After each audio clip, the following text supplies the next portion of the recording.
Cum e posibil ca oameni care au ieșit de acolo să moară după 12 zile? Deci, practic, ei au ascuns lucrurile astea, da? Dacă nu spunem lucrurilor pe nume, suntem complici.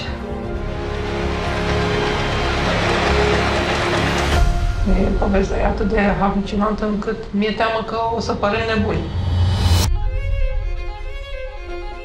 Sunt Ministrul Sănătății. Dar primul lucru pe care trebuie să-l faci ca să câștigi sau să recâștigi încrederea cuiva este să încetezi să-l minți. Omor oameni. Nu ne putem permite treaba asta. Și cum ne se poate rezolva chestia asta?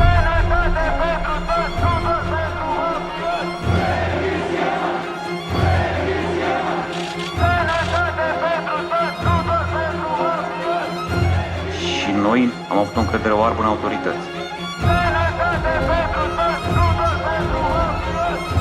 Iar ce vedem aici, de când am venit, e... Dar tot ce e sub este putreț.